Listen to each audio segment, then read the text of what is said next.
আসসালামু আলাইকুম প্রিয় viewers, welcome back to my channel. আশা করি সকলে ভালো আছেন, সুস্থ আছেন। অনেক পুরুষরা আপনারা জানতে চেয়েছিলেন যে অন্ডকোষের চামড়ার উপরে গুটি বা সিস্ট হওয়ার কারণ কি, এর লক্ষণটা কি এবং এর চিকিৎসা বা মেডিসিন কি। তো বন্ধুরা, আজকে আমি আলোচনা করব যে পুরুষের অন্ডকোষের যে চামড়া এর উপরে ছোট ছোট গুটির মতো বা আঁচিলের মতো সিস্ট কেন হয় এবং এটা যখন হবে এর লক্ষণগুলো কিভাবে বুঝতে পারবেন। এবং আজকে কয়েকটি মেডিসিনের কথা বলবো যেটা নিয়মিত খাওয়ার মাধ্যমে আপনারা এই সমস্যা থেকে মুক্তি পেতে পারবেন। তো চলুন চলে যাই মূল আলোচনায়। যে সকল পুরুষের দেখা যায় এই ধরনের সিস্ট হয়, এই সিস্ট হওয়ার যে কারণগুলো থাকে সেটা হচ্ছে আমাদের যে ত্বক, এই ত্বকের যে উপরিভাগ এটাকে বলা হয় এপিডার্মাল। আমাদের ত্বকের এই যে এপিডার্মাল বা উপরিভাগ, এই এপিডার্মালের নিচে থাকে সেবাসিস্ট গ্ল্যান্ড। এই সেবাসিস্ট গ্ল্যান্ড এখানে এক প্রকার তেল নিঃসরণ হয়, অর্থাৎ এই গ্ল্যান্ড থেকে এক প্রকার তেল নিঃসরণ হয়ে আমাদের যে অন্ডকোষের চামড়া এর উপরিভাগে চলে আসে, অর্থাৎ নিঃসরণ হয়। এবং এই তেলটা এখানে আসার কারণ হচ্ছে জায়গাটাকে সতেজ রাখা, ভালো রাখা। কিন্তু যদি এমনটা হয় যে কোনো কারণে হয়তো আপনার এখানে অপারেশন করা হয়েছে, অথবা যদি দেখা যায় আঘাত পেয়েছেন বা কোনো প্রকার চুলকানি পাঁচটা হয়েছিল, সেই ঘা যখন শুকিয়ে গেছে সাথে সাথে এই জায়গার মুখটাও বন্ধ হয়ে গেছে, অথবা যদি এমনটা হয় যে আপনি জায়গাটা সঠিকভাবে পরিষ্কার পরিচ্ছন্ন করেন না, অর্থাৎ আমরা বলি গোসলের সময় পর্যাপ্ত পানি দিয়ে জায়গাটা ধুয়ে ফেলা এবং এইখানে সপ্তাহান্তত একদিন ভালো করে সাবান দিয়ে জায়গাটা ধুয়ে ফেলা। যদি এভাবে হাইজিন মেনটেন না করেন বা অপরিষ্কার থাকেন, তখন এই যে সেবাসিয়াম গ্ল্যান্ড থেকে যে তেলটা নিঃসরণ হয়, এটা যখন বাইরে বের হতে না পারে তখন ওটা কি হয়, ওই জায়গায় আটকে যায় এবং ওখান থেকেই এই সিস্টের জন্ম হয় বা এই গুটিগুলো আমরা দেখতে পাই, পরবর্তীতে এটা চলে আসে। এখন বিষয়টা হচ্ছে এটা যে হচ্ছে লক্ষণগুলা কি। লক্ষণগুলো হচ্ছে প্রথমে দেখা যায় একটা হয়, এরপরে দুইটা তিনটা করে হয়, এবং কারো কারো দেখা যায় একটা হয়েছে ওই পর্যন্তই থাকে। তবে এটা বড় ধরনের তেমন কোনো ক্ষতি করে না, যেমন কোনো প্রকার জ্বালা যন্ত্রণা বা অতিরিক্ত কোনো অস্বস্তি এগুলো সৃষ্টি করে না।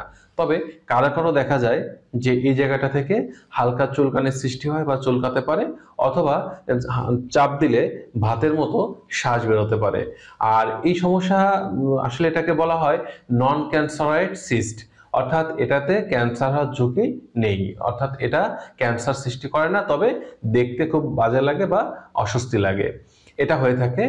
আর এই সমস্যা যখন হবে তখন এর থেকে আমাদের বাঁচার উপায় কি বা মুক্তির উপায় কি, এজন্য প্রথমত যে বিষয়টা বলবো সেটা হচ্ছে আপনার এই জায়গাটা সবসময় পরিষ্কার পরিচ্ছন্ন রাখতে হবে। আর এর চিকিৎসা হিসেবে কিছু হোমিওপ্যাথি মেডিসিনের কথা বলতেছি, এটা যদি নিয়মিত আপনি খেয়ে যান, ইনশাল্লাহ আপনার এই সিস্ট থেকে মুক্তি পেতে পারবেন। তো বন্ধুরা, এই সমস্যার জন্য প্রথম নম্বর যে হোমিওপ্যাথি মেডিসিনটা আপনারা খাবেন সেটা হচ্ছে থোজা 200। এই থোজা 200 এটা অবশ্যই ভালো কোম্পানির, এবং আপনারা সিল প্যাক কিনে নেবেন যতটুকু সম্ভব। এবং এই থোজা 200 এটা 3 ফোঁটা করে প্রতিদিন রাতে খাওয়ার আগে জিহ্বার উপর দিয়ে খাবেন। 3 ফোঁটা খেলে চলবে এবং খাওয়ার কমপক্ষে 30 মিনিট আগে খেতে হবে।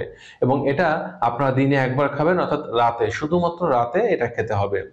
এর পাশাপাশি আমরা দ্বিতীয় নম্বর যে মেডিসিনটা আমরা খাবো সেটা হচ্ছে গ্রাফাইটিস, অর্থাৎ যাদের চুলকানি আছে অথবা ওখানে চাপ দিলে ভাতের শ্বাসের মতো বের হয়, অথবা এটা যদি বের নাও হয় তাও এই সিবাসিয়াম সিস্ট বা এপিডার্মাইটাল সিস্ট দূর করার জন্য আমরা গ্রাফাইটিস 200 যে মেডিসিনটা আছে এটা খাবো। এটাও কিন্তু 3 ফোঁটা করে খাবো। তবে এটা খাওয়ার নিয়ম হচ্ছে সকালে ঘুম থেকে উঠে মুখ ধোয়ার আগে বা মুখে পানি দেওয়ার আগে আপনারা বাসি মুখে 3 ফোঁটা গ্রাফাইটিস এটা খাবেন।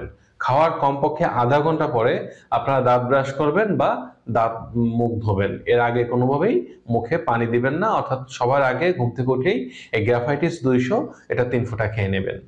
এবার এর সাথে আমরা দুইটা বায়োকেমিক মেডিসিন খাবো।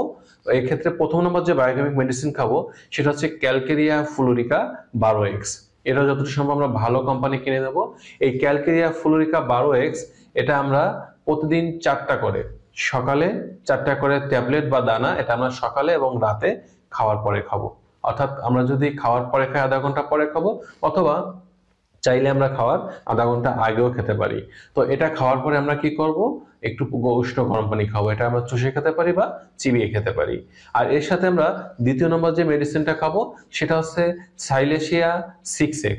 এই সাইলেশিয়া 6x এটাও কিন্তু আমরা 4টা করে ট্যাবলেট সকালে, 4টা করে ট্যাবলেট রাতে, খাওয়ার আধা ঘন্টা আগে অথবা আধা ঘন্টা পরে আমরা খাবো। তবে আমরা চাইলে এই সাইলেশিয়া 6x এবং ক্যালকেরিয়া ফ্লোরিকা 12x এই দুইটি ওষুধ একসাথে মিশিয়ে 4টা 8টা করে আমরা সকালে এবং রাতে একসাথে খেতে পারি, অর্থাৎ মুখে দিয়ে চুষে বা চিবিয়ে খাবো, খাওয়ার পরে একটু উষ্ণ গরম পানি খাবো। এবার আসি, আমরা এটা কতদিন খাবো? আমরা এটা একটানা 3 মাস খেয়ে যাব। ইনশাল্লাহ একটানা 3 মাস যদি আমরা খেতে পারি, তাহলে দেখা যাবে যে আমাদের যে এই অন্ডকোষের চামড়ার উপরে গুটি গুটি উঠেছে বা সিস্ট বা আঁচিল, আমরা যেটাই বলি না কেন, এটা দূর হয়ে যাবে এবং এই সমস্যা থেকে আমরা মুক্তি পেতে পারবো। তো বন্ধুরা, এই ছিল আজকের বিষয়। তো আশা করি সকলে বিষয়টি বুঝতে পেরেছেন। ভিডিওটি ভালো লাগলে লাইক দিতে পারেন, বন্ধুদের সাথে শেয়ার করতে পারেন। আজ এ পর্যন্তই। আল্লাহ হাফেজ।